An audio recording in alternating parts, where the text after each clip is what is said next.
Okay, Richard Nixon does Bill Clinton. I did not have sexual relations with that woman, Miss Lewinsky.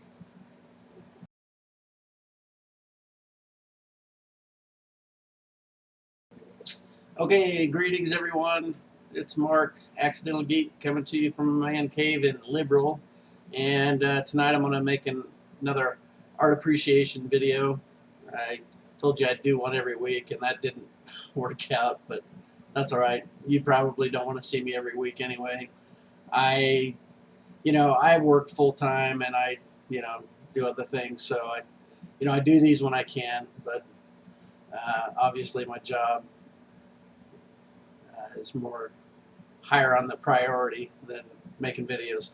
But I'm doing this video partly for you all on the inner tubes, but also partly for my photography class.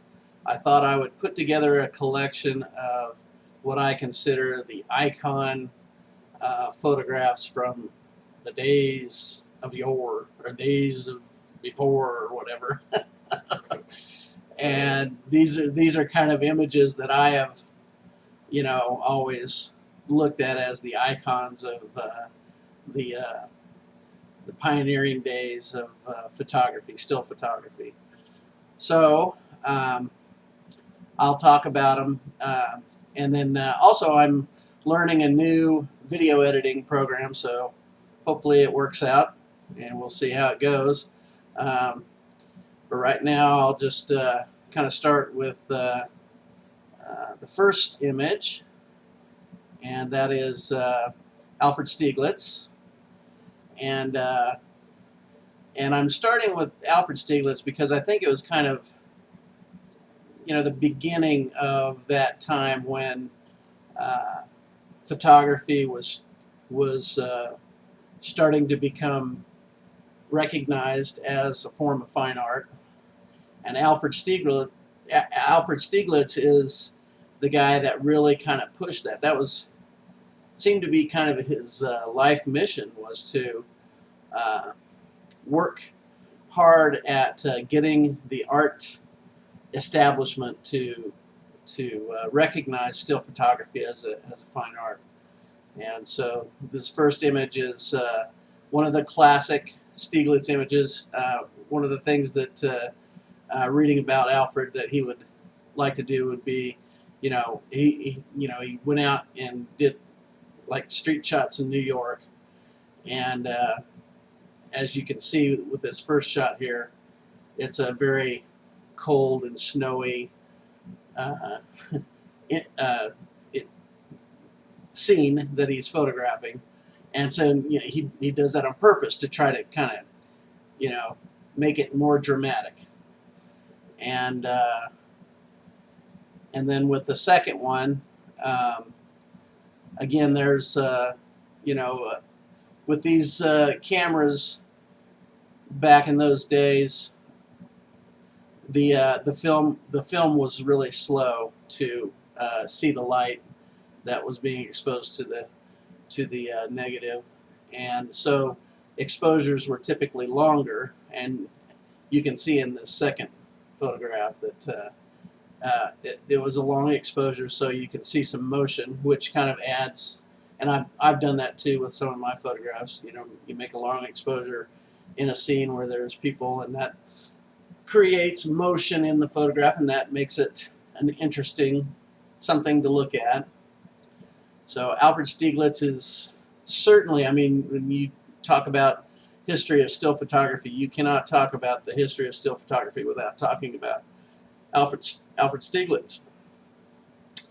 And also, you cannot talk about the history of still photography without talking about Ansel Adams.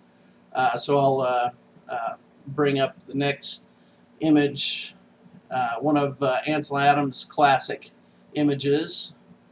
And Ansel Adams, and this is a little bit later, and as you can see that the technology kind of progressed a little bit, but Ansel was he was an artist, but he was, his art was purposeful in that he was very much advocate for conservation, and so his photography, um, rightly, would focus on the environment, and he made his career in the uh, in the in California, in the Sierra area, and so this is one of the classic, iconic Ansel Adams images, and the second one is also from that same area, and this is a classic. I wish I could have gotten a better example of this image, because when you see this image in its full, clear glory, I mean, it is just an amazing. You know, the fog and the clouds and that waterfall, it just creates a depth that is just, you know, unparalleled. And Ansel Adams was a technician. He was very, you know, very, you know, paid very close attention to detail, and created his own system for expressing the different values in a photographic image, and specifically in black and white. He was very knowledgeable, and you know, with color too, and how those colors would represent themselves in a black and white image, and he would utilize the filters and whatnot to enhance or to subdue a certain color as it would be represented in black and white. And so Ansel Adams really, and not only that, but Ansel Adams is like the only photographer, you know, from this, you know, area of fine art. I mean, Ansel Adams, you know, is a household word, and some of the other artists, you know, just is kind of an esoteric name. You just don't know the name. You don't have the name recognition like Ansel Adams, and that is because Ansel wanted, not only he wanted to, you know, have, you know, that pervasiveness of his work, but after he died, his family carried that tradition on, and did a very, very good job with that. And so, and Ansel Adams was, you know, he looked up to Alfred Stieglitz. Alfred Stieglitz helped him get his name out there, you know, by exhibiting his work for the first time. Okay, so next, let's see, who will we do next? Let's do Henri Cartier-Bresson. And sounds like a French name, right? Henri is a very famous photographer from the mid 20th century, and Henri was his thing was just, he just had this insatiable desire to go out and just photograph everything.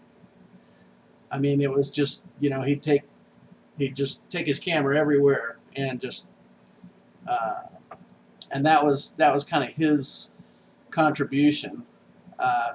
One of the things that I recall Ansel Adams saying about Henri is that Henri was very good at anticipating the shot.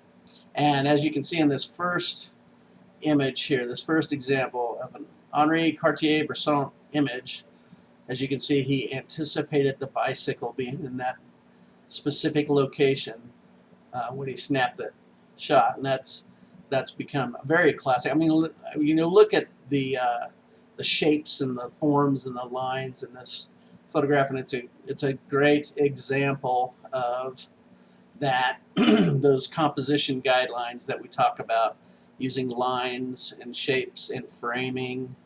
He utilizes framing in this image. And then the second Henri Cartier-Bresson image is, an informal portrait type picture.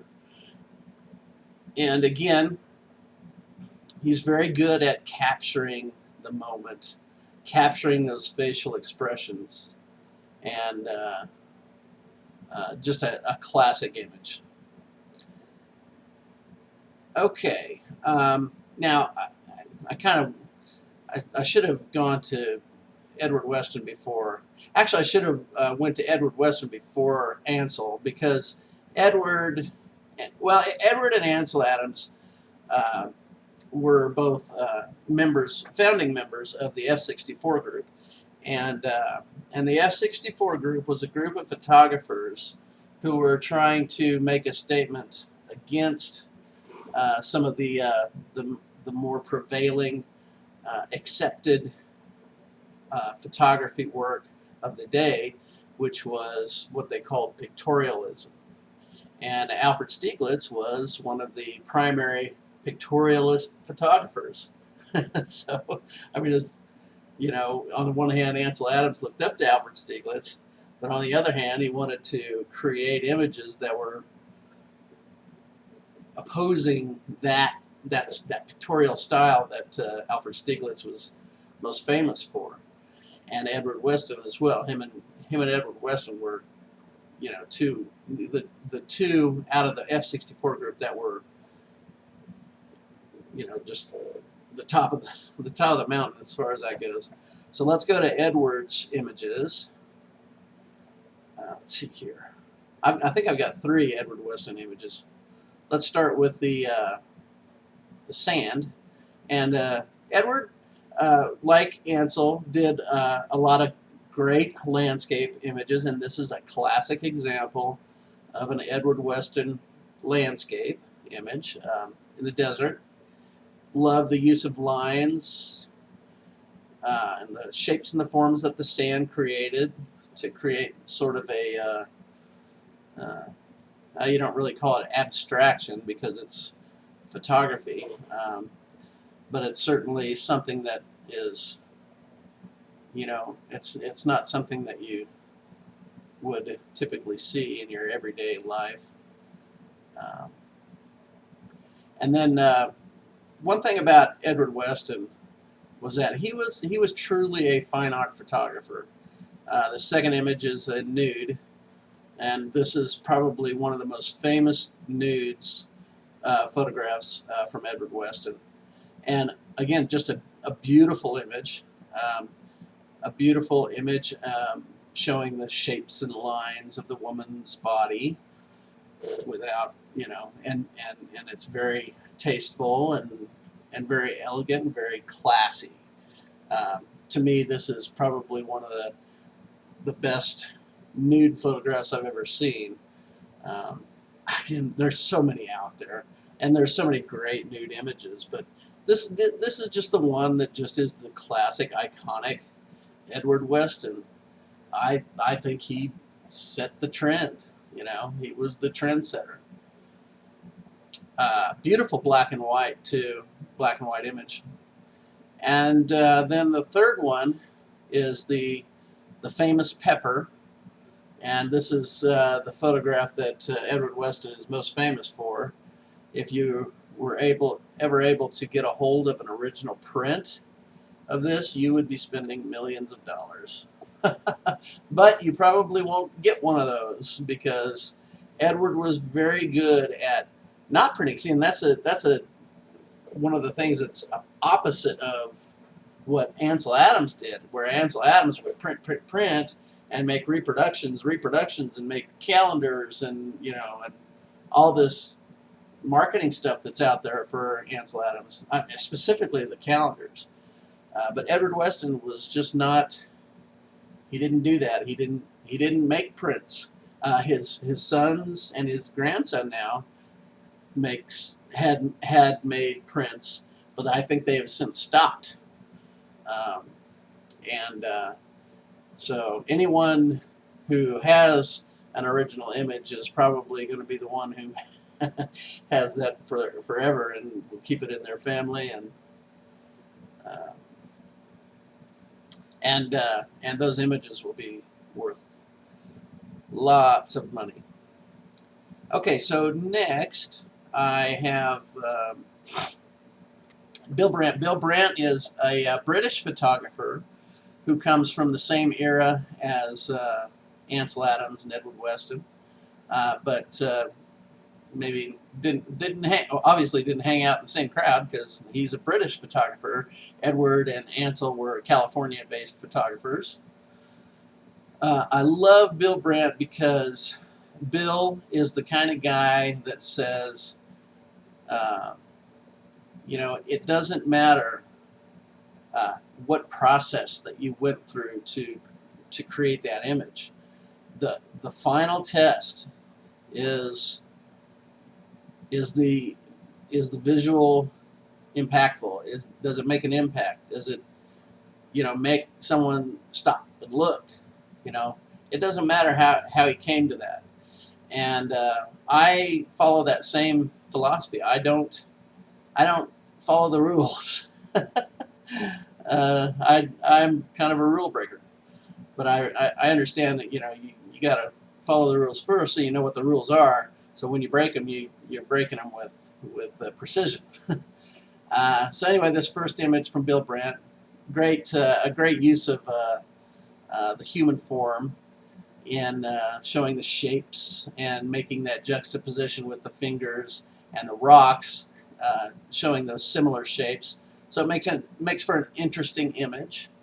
And then the second one is a nude, but it's not. I mean, it's just barely a nude. But the thing that I love about this is the high contrast, and it to me makes a great impactful statement. It's very visually pleasing to me.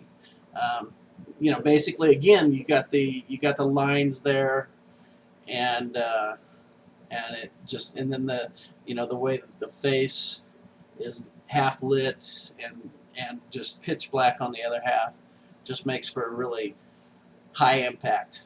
It really pops, I guess, as they say. And okay, so next we have let's see, Nicholas Nixon. And I love the way Nicholas Nixon, what he did was he would take an 8x10 camera. This is back in the film days. This is before digital. Take an 8x10 camera, and he would just go around the country, and he would approach families and people in their homes and ask to photograph them. And what he would do is he would go out and he would specifically pose these people.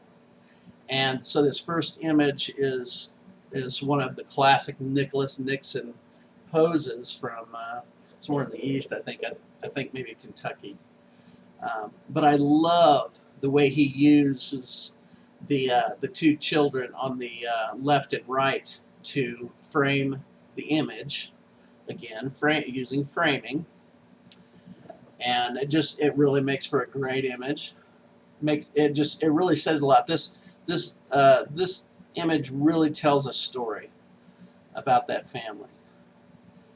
And the second image is of an old woman in a nursing home, and he does a great job of just showing the age of that woman and just the story. That you look at this image and you can just tell that she's got a lot of stories there, and it's just a great image. He was really good at portrait photography, and using an 8x10 camera, that in and of itself is a challenge. And so, and with the 8x10 camera, you get a lot of great detail in the image. And when you see these images up close, what I'm showing you here is not doing very much justice, because these are just little screen prepared images that I've found on the internet. So, okay, next, and I think this is going to be our last photographer, and that is Sebastião Salgado. And Sebastião Salgado is one of the best photojournalists I've ever seen, because he tells a story with his images, but also his images, even though they're photojournalistic in nature, they're also very art. They just bleed of fine art photography to me. Fine art photography in a photojournalistic sense, if that makes any sense. But anyway, this image, I believe, is from somewhere in South America. So you obviously see these workers that are carrying stuff up the hill, and so you see the struggle. You see that struggle of getting their whatever it is they're carrying up the hill. And then this last image here from Sebastião Salgado, I think, is just the quintessential Sebastião Salgado image. Love this because it is a great, he captures just this great juxtaposition of the water and the fire. They're the two competing elements battling it out. And this is an image from Kuwait, I believe, during the Desert Storm here. And this is probably my favorite Sebastião Salgado image of all time. Just because they just the content and the story that it tells. This firefighter is getting hosed down, getting ready to go fight this fire, and the visual story that it tells is just amazing. Okay, so there's my collection of iconic black and white still photography, and hope you enjoyed it, and I'll see y'all next time.